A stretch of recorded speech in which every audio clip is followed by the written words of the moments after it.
Time to put this on today. Yeah. Hey guys, I'm probably not going to be able to talk too much on this video here. I actually had my wisdom teeth taken out yesterday, so my lower jaw is really sore, and I feel like a big chickmunk right now with my cheeks all poofed out. But I'm going to try to talk as much as I can, but smiling and stuff like that, it really hurts. So other than that, I'll go and show you guys how to do the steering wheel install, and we'll go from there. Alright, first thing is take this horn button off. And the next thing we have to do is take out these 3 screws right here.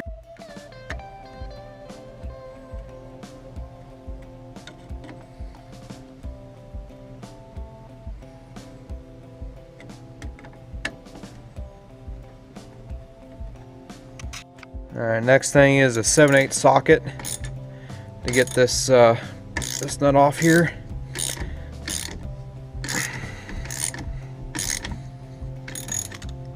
Yeah, it's coming off.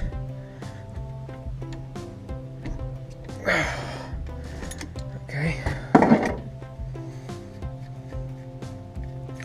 Next thing now is to get the steering wheel puller out, and then we'll try to. I don't know if it won't come out without the steering wheel puller. So let me get that connected.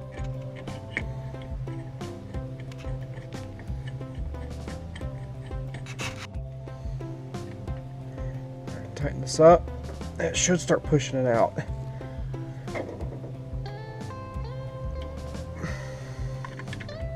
Yep, there it goes. As you can see, it's now moving out. So it looks like after the steering wheel is off. Grant comes with their own adapter kit for Mopar, Chevys, and Fords. And as you see, I got some stuff here to put on, and it gives you some directions of actually how to do it. So we'll go from there. Alright, that one goes in there like that. Actually, it actually says top right here. So we're gonna make sure this is top, just like that. Maybe you'll be able to go one more tooth.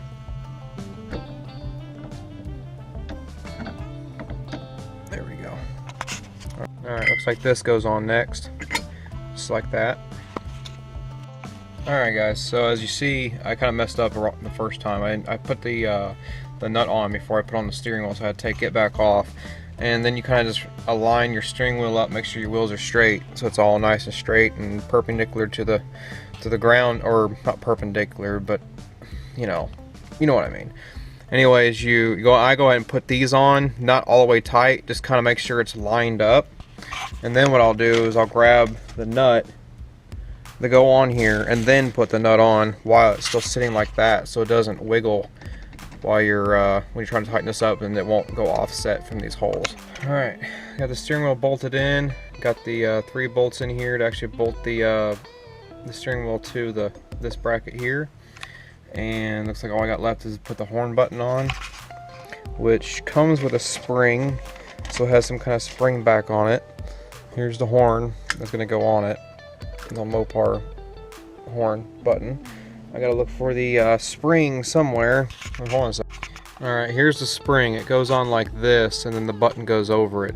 I really can't show you guys how to do it with just one hand, so I'm kind of just showing you what you have to do. You have to put the horn like this, or the spring like this, and then put the button over it, and you should be able to just push the button over the contact here.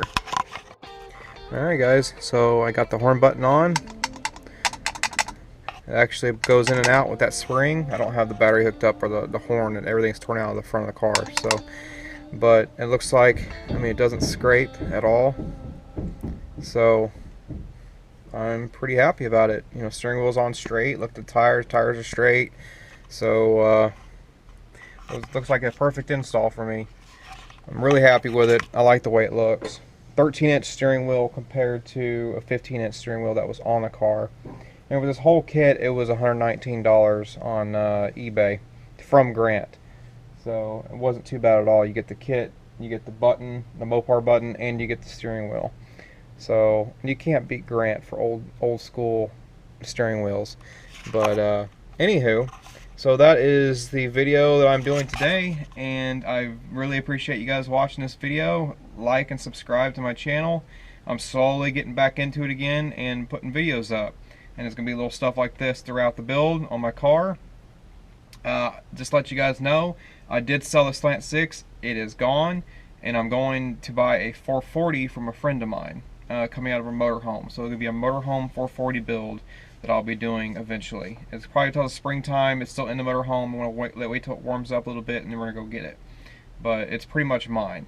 So I'm really happy about that, and just look forward to more videos throughout the next couple of months. And I'm hoping to put out one at least every week and go from there. Thank you guys for watching. Bye-bye.